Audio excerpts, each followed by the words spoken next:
सहनाववतु सहनौ भुनक्तु सह वीर्यं करवावहै तेजस्विनावधीतमस्तु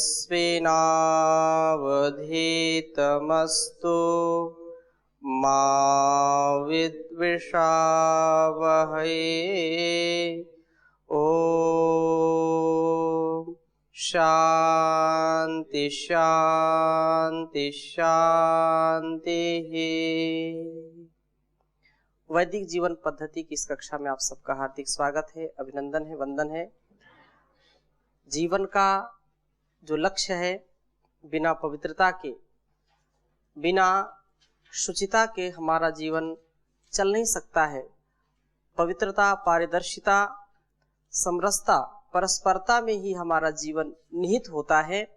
इसलिए वेद का जो आदेश है, जो उपदेश है, जो संदेश है, उसको हम आत्मसात करें, अपने जीवन का उसको अंग बना लें।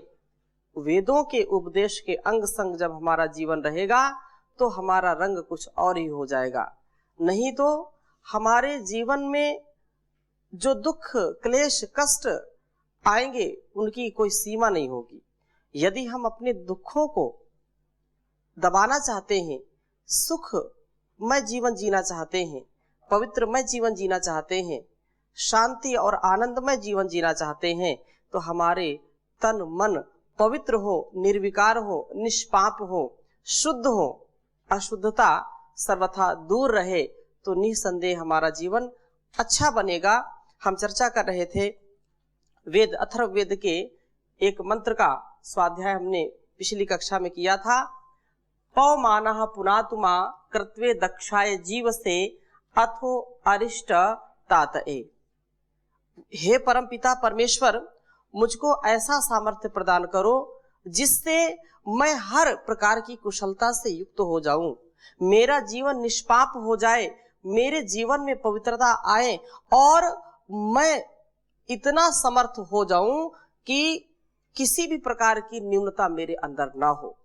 और जब न्यूनता ना हो, सामर्थ्य हो, और उस सामर्थ्य के बाद मैं सारे संसार में ऐसे विचरण करूं जैसे कोई संत, कोई महात्मा अहिंसक बनकर के जीवन का निर्वहन करता है, वैसे मेरे व्यवहार, मेरी वाणी, मेरे संस्कार हो जाएं कि सर्वथा मैं अहिंसा का पालन कर पाऊं, दीर्घ जीवन को जी पाऊं, शुद्धता से, पवित्रता से अपने जीवन के लक्ष्य को प्राप्त कर सकूं। आगे बढ़ने से पहले आप में से किसी कोई प्रश्न हो तो पूछ सकते हैं। ओम स्वामी जी प्रणाम जी। जैसे आपने बताया, तो ऐसा चूंकि ये बताते हैं कि सभी मानव के संस्कार अलग अलग हैं, वो अलग अलग संस्कार लेके आता है पूर्व जन्म में जी। तो हर इंसान हर चीज को कैसे समझ पाए? कई बार वो सुनता तो है लेकिन वो वैसा जी नहीं पाता, चाहता तो है लेकिन वो उसके संस्कार के कारण, तो कैसे उसके जीवन में उतरे, उसको और कैसे आप सरल तरीके से समझा सके ताकि समाज के लोग, हर संस्कार वाला व्यक्ति इसको समझ सके? थोड़ा सा और स्पष्टता के साथ बताएं तो कैसे इसको कर पाए, क्योंकि जो ज्ञानवान है वो तो इसको समझ लेता है। जैसे आपको जो सुनता है, वो जो थोड़ा सा पहले से भी सुनता रहा है, वो जो नए व्यक्ति है उसको संस्कार ऐसे नहीं है, सुन पाने के समय कभी सुना उसने, लगा तो उसको अच्छा कि मैं जीना तो चाहता हूँ ऐसा, वो बहुत अच्छा स्वामी जी बता रहे हैं, लेकिन मैं ऐसा जी नहीं पाता हूँ। वो बार बार लोग ऐसे प्रश्न करते हैं कि जैसा आप बताते हैं, हम बनना तो ऐसा चाहते हैं लेकिन ऐसे बन नहीं पाते हैं, उसके लिए क्या करें? एक बहुत सरल सी बात कही जाती है, जहां चाह है वहां राह है। जीवन में यदि व्यक्ति चाहना करता है तो उसके लिए परमात्मा राह खोल देता है, उनके रास्ते के जो बाधक तत्व हैं उनको नष्ट कर देता है। हम सदा सर्वदा सर्वत्र जब ऐसी भावना करेंगे तो परमात्मा इतना, वो हर क्षण हर पल हमको देख रहा है, हमको सुन रहा है, हमको जान रहा है, हमको परख रहा है। एक ये व्यक्ति है कि मेरे मन में आता है मैं ऐसा बनूं, लेकिन दूसरे क्षण उसको काम, क्रोध, ईर्ष्या, लोभ, मोह आकर के दबा लेते हैं और वो जो उसने संकल्प किया उससे वो नीचे गिर जाता है। तो परमात्मा जब व्यक्ति संकल्प करता है तो भी देख रहा होता है और जब गिर गया तब भी उसको देख रहा होता है। उसके संकल्प में कितनी स्थिरता है, उसके संकल्प में जो बनना चाहता है। कोई व्यक्ति चाहे कि मैं प्रधानमंत्री बन जाऊं, बनना सब चाहेंगे, सभी व्यक्ति राजा बनना चाहते हैं, परंतु राजा बनने के लिए कितना धैर्य रखना पड़ता है, राजा बनने के लिए कितना सामर्थ्य अर्जित करना पड़ता है। यह जो व्यक्ति उस जीवन को जी रहा होता है उससे आप पूछिए। जो व्यक्ति ज्ञान युक्त होता है उसने पूर्व जन्म से भी कितना पुरुषार्थ करके इस जीवन को पाया है। उसके जो संस्कार है, उसके जो व्यवहार है, उसके जो व्यक्ति जीवन में सदाचार का पालन करता है, वो धीरे धीरे वैसी स्थिति को प्राप्त होता है। कोई भी एक दिन में कुछ नहीं बन पाता, एक दिन में कुछ नहीं बन पाता। हाँ, ऐसे अपवाद अलग हैं। जैसे अभी किसी आज ही हम कोई समाचार पत्र पढ़ रहे थे तो कहीं किसी जिले में एक बालिका ने हाई स्कूल की परीक्षा में 99 दशमलव कुछ अंक प्राप्त किए, तो उसको एक दिन के लिए जो है बहुत बड़ा जिले स्तर का बहुत बड़ा पद दिया गया, एक दिन के लिए कि आप जो है डीएम एसडीएम ऐसा कुछ है पद, कि उसको एक दिन के लिए बनाया गया। तो एक उसके लिए ये एक अलग बात है, अपवाद में कोई ऐसा चांस उसको मिल जाए, लेकिन वो चांस क्यों मिला, मैं उसी का उदाहरण आपको बताता हूँ। जिस बालिका ने हाई स्कूल की परीक्षा में अपने जिले स्तर पर या जो है प्रदेश स्तर पर इतने अच्छे अंक प्राप्त किए और उसको एक दिन का ये मौका मिला कि वह जो है जिले स्तर के सबसे बड़े पद का उसको उत्तरदायित्व मिला। उसके पीछे क्या है, उसके पीछे भी पुरुषार्थ है, उसके पीछे उसकी संकल्प शक्ति काम कर रही होती है। तो हमारे जीवन में यदि हम उन्नति चाहते हैं तो हमको पुरुषार्थ से बचना नहीं। सुख तो हम बहुत चाहते हैं, लेकिन सुख के लिए जो सामर्थ्य चाहिए, जो पुरुषार्थ चाहिए, जो परिश्रम चाहिए, उसके लिए हम तैयार होंगे तो वो सुख की कामना हमारी पूरी होगी। ऐसे कोई कितना भी प्रयास करे नहीं हो सकता है। यदि किसी ने ऐसे किसी के ऐसे सौभाग्य में वो चीज आ जाए, वो हम नहीं कह सकते अपवाद में, परंतु आप देखिए कोई भी जितना जितना वो त्याग करेगा, जितनी जितनी तपस्या करेगा, जितना जितना बड़े लोगों की संगति में रहेगा, जितना जितना स्वाध्याय करेगा, वह व्यक्ति उसी क्षेत्र का जो है विशेषज्ञ बन जाता है, स्पेशलिस्ट बन जाता है। कोई भी व्यक्ति चाहे कि मैं जो है वायुयान उड़ाऊं और उसने कभी मोटरसाइकिल भी न चलाई हो, तो ये वो एक दिन उसको देने पर भी वह उसकी सिद्धि नहीं कर सकता है। कोई व्यक्ति चाहे कि मैं जो है 99% 100% अंक किसी विषय में प्राप्त करूं, लेकिन उसके लिए उसने पुरुषार्थ नहीं किया है, तो कोई भी अंक कोरी जो है कॉपी में कोई भी प्राध्यापक जो एग्जामिनर होता है वो दे नहीं सकता। आपको उसका पात्र बनना पड़ता है। तो परमात्मा पहले आपकी पात्रता को देखता है, उसके बाद देता है। माँ भी अपने बच्चे को जो है छाती से लगा करके रखती है। छोटे से शिशु को कभी भी वह कष्ट नहीं देती है, लेकिन बच्चा भूखा है, जब वो रोएगा, जब उसको कामना होगी कि मुझको माँ की गोद में पहुंचना है, भूख लगी, स्तनपान करना है, दुग्धपान करना है, तो माँ उसको लेकर के सारे कार्यों को छोड़ करके, सैकड़ों कामों को छोड़ करके सबसे पहले अपने बच्चे को स्तनपान कराती है। वो तो शिशु है, वो तो ज्यादा जानता नहीं है, लेकिन उसकी भूख कैसे मिटेगी इतना उसको ज्ञान है, तो हम उस ज्ञान का आधान अपने अंदर करें। जो हम बनना चाहते हैं, जो हम करना चाहते हैं, उसके प्रति परम पूज्य स्वामी महाराज क्या कहते हैं? अखंड प्रचंड पुरुषार्थ और विकल्प रहित संकल्प। ऐसा जब बनने का हम व्रत रखेंगे तो हम जो कुछ बनना चाहते हैं, धर्मात्मा बनना चाहते हैं, महात्मा बनना चाहते हैं, दिव्यात्मा बनना चाहते हैं, पुरुषोत्तम बनना चाहते हैं, देवता बनना चाहते हैं, आप बनेंगे, इसमें कोई शंका नहीं है। लेकिन हम उसके लिए कामना तो करें। कामना करने मात्र से फिर बात नहीं बनती है, उसके लिए हम पुरुषार्थ करें। एक एक कदम जीतना मुश्किल होता है।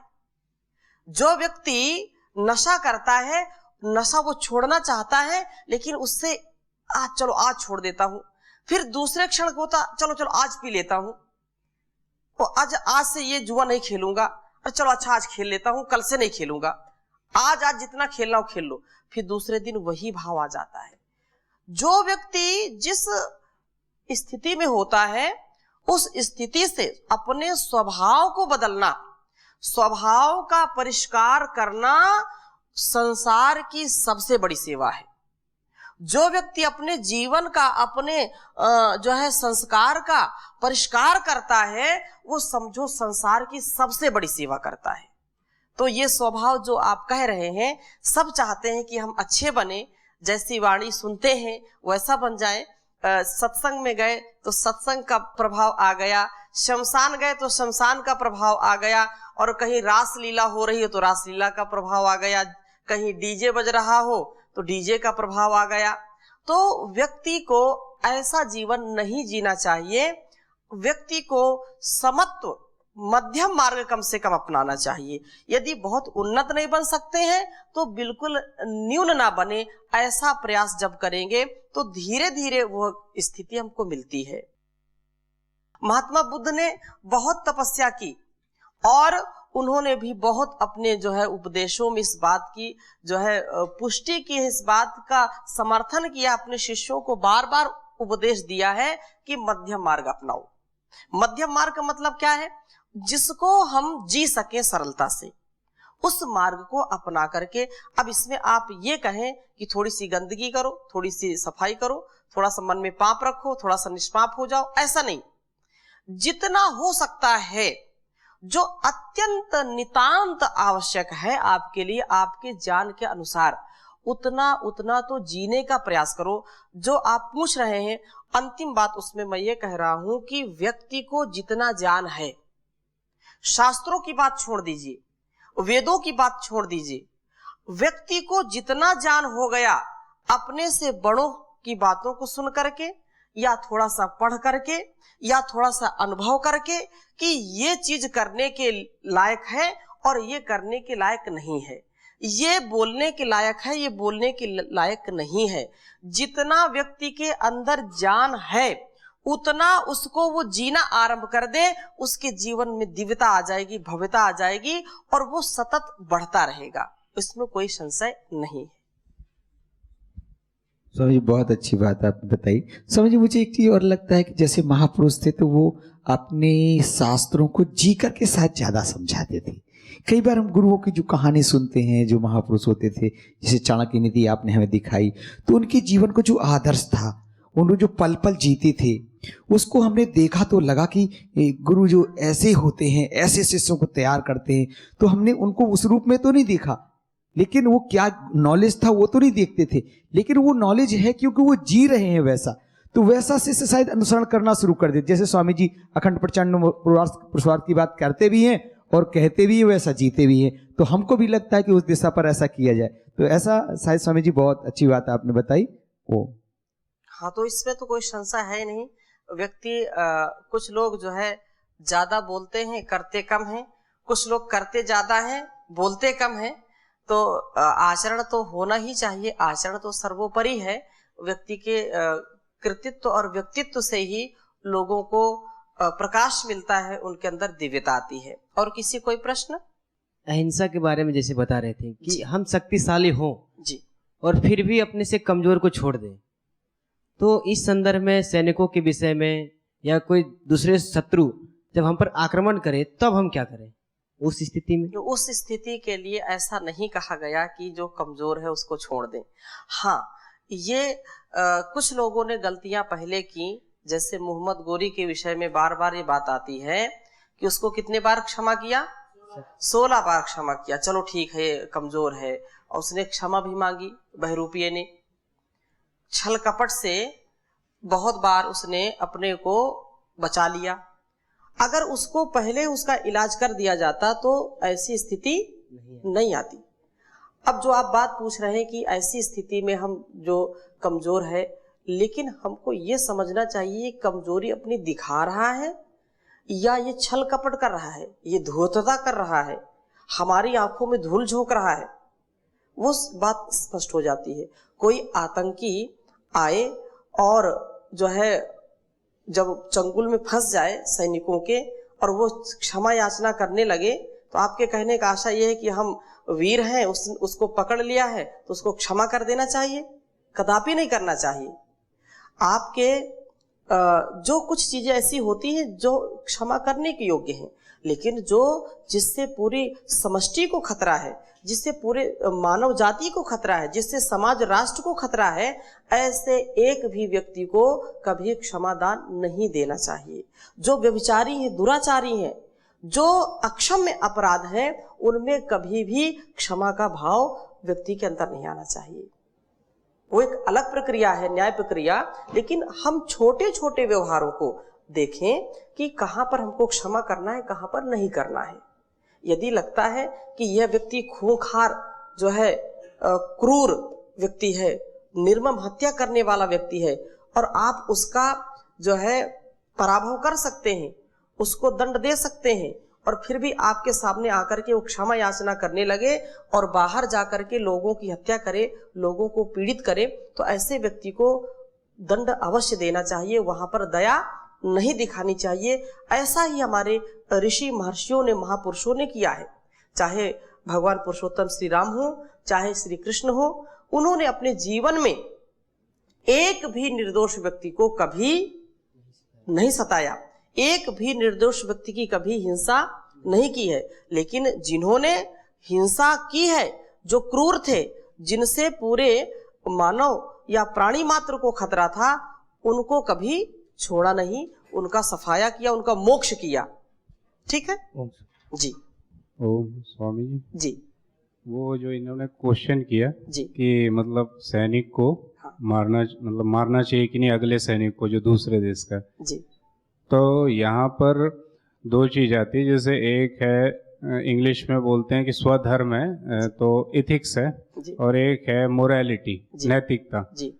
तो जहाँ स्वधर्म है तो वहाँ तो पालन करना पड़ेगा। बिल्कुल। क्यों? क्योंकि डॉक्टर का है, भले ही दर्द हो मरीज को, लेकिन वो उसको इंजेक्शन दे, और वो ठीक है। और दूसरी है तो वो दूसरों के साथ जैसे मोरालिटी, नैतिकता, तो वो तब आती जैसे अपने समाज के अंदर है हम लोग, तो वहाँ किसी से लड़ने की जरूरत नहीं है। वहाँ हमारी लड़ना हमारी कर्तव्य नहीं है जी। हम अपने स्वार्थ के लिए कर रहे हैं वो, लेकिन वहाँ पूरा देश है तो उसके लिए जी रहे हैं। हाँ, समष्टि की रक्षा के लिए हमको अपने कर्तव्य का पालन तो करना ही है, उसमें कोई शंका नहीं है। ऐसा पूरा हमको यहाँ जो परस्परता है, जो न्याय व्यवस्था है, जो सदाचरण है, उसका पालन हमको करना चाहिए। और वहाँ खतरा है, वहाँ भी यदि कोई शत्रु ऐसा है कि वह प्यास, जैसे उसको जो है वार किया गया और वह प्यास से तड़प रहा है, तो उसको पानी पिलाएं, लेकिन उसको छोड़ना नहीं है, उसको आजीवन कारावास दे दें। मतलब ये कि उसके लिए जो यथोचित दंड है उस दंड को देना है, लेकिन जो मानवता है उस मानवता को भी नहीं भूलना है, उसका हमें हमेशा ध्यान रखना है। अपने कर्तव्य, क्योंकि धर्म की चर्चा हमने पहले बहुत की है, तो इस विषय को यहीं पर विराम देते हैं। हम अगले शुचिता के विषय में और चर्चा करते हैं। तो कहा कि जहां पर व्यक्ति का मान सम्मान होता है, व्यक्ति वहीं पर ज्यादा रुकने का प्रयास करता है, एक स्वाभाविक सी बात होती है। लेकिन संत स्वभाव या जो लोकोपकार करने के लिए अपने जीवन को जीते हैं, उनको एक स्थान पर कभी नहीं रहना चाहिए, क्योंकि यदि विद्वान, धार्मिक या सन्यासी एक स्थान पर रह करके अपने को रोक करके रखना चाहता है तो वह अपने चित्त को अशुद्ध करेगा।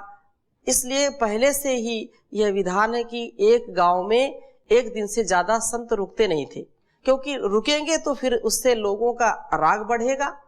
अब आज का जो परिवेश है, एक ही स्थान पर रह करके संतगण अपनी वाणी से, अपने व्यवहार से पूरे दुनिया में उसका संचार करते हैं।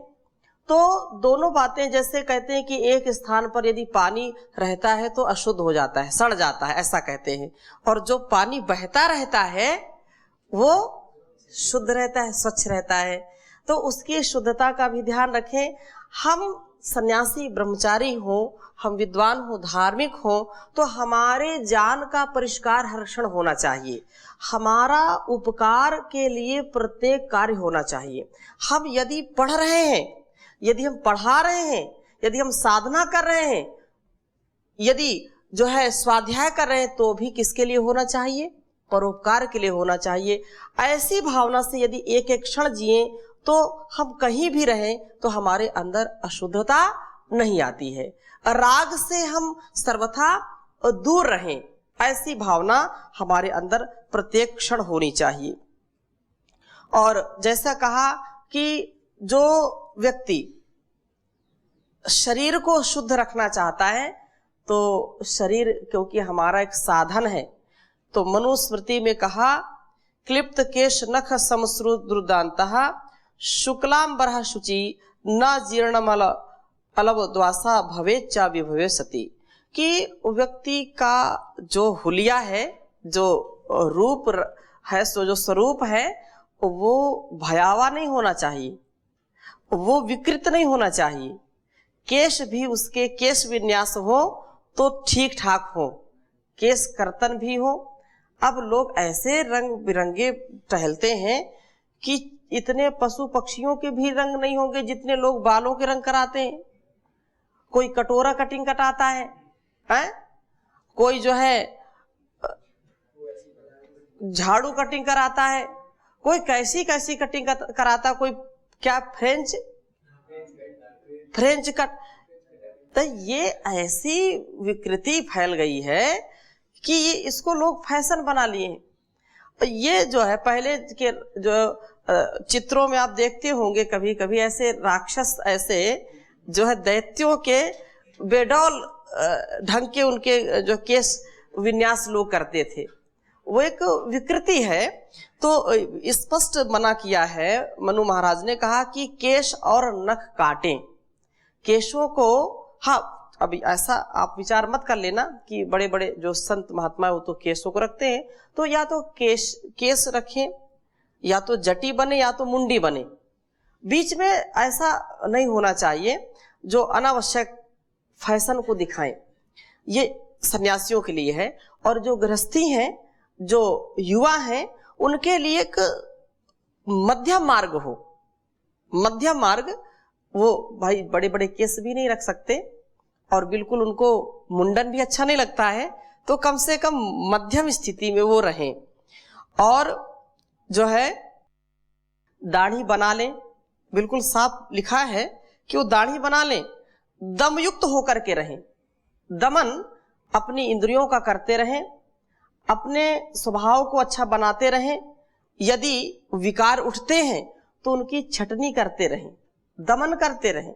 जैसे एक बागान में जाते हैं, किसी उद्यान में जाते हैं, तो वहां का जो माली होता है उसकी बड़ी देख रेख करके उसको सुसज्जित रखता है। पतंजलि योग पीठ में आप जाएं तो जहां भी देखेंगे सुव्यवस्थित आपको फूल, पौधे, क्यारियां, यहाँ के सारे जो वनस्पतियां लगी हैं व्यवस्थित होगी। क्यों? क्योंकि उनकी कटनी छटनी चलती रहती है।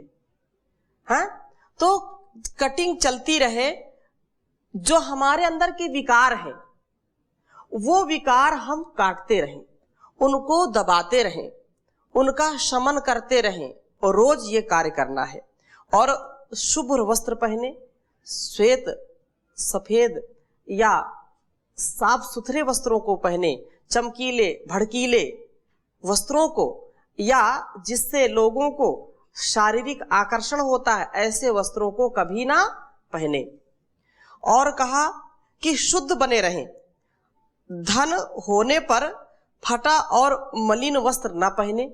कुछ लोग दिखावे में रहते हैं कि धन से तो परिपूर्ण होते हैं, लेकिन कुछ लोगों की इच्छा ऐसी होती है कि चमड़ी चली जाए लेकिन दमड़ी ना जाए, कि पैसा का बिल्कुल ऐसा वो रखते हैं कि मैले कुचैले कपड़े पहनेंगे, घर को भी जो है बिल्कुल अशुचिता युक्त रखेंगे और धनाढ्य हैं।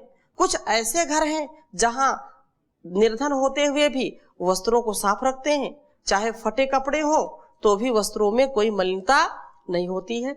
घर भी चाहे मिट्टी के बने हो साफ सुथरा रखते हैं। तो ऐसी स्थिति में आगे कह रहे हैं मनु महाराज, उपानहु च वासश्च धृतम अन्यरिह धारयेत उपवीतम अलंकारम सृजम करकमेव च। कह रहे हैं कि दूसरों के द्वारा प्रयुक्त हुए पाद त्राण ये सबकी जो है कमजोरी है, ये सबकी जो है व्यवस्था है, या सबकी स्वभाव की ये कमी है। इसको लिख लीजिए, क्योंकि हम ऐसे व्यवहार में जो है अग्रणी है, अर्थात इसको समझते नहीं है। उपानहौ च वासश्च धृतम अन्यैर्न धारयेत् उपवीतम अलंकारम सृजम करकमेव च। उपानहौ च वासश्च धृतम अन्यैर्न धारयेत् उपवीतम अलंकारम सृजम करकमेव च। तो ये बहुत उत्तम बात है। हम अपने व्यवहार में रोज ये गलती करते हैं, हर पल ये गलती करते हैं। तो आपके लिए, हम सब के लिए बहुत उत्तम श्लोक है। इसकी चर्चा हम अगली कक्षा में करेंगे। अभी यही विराम देते हैं।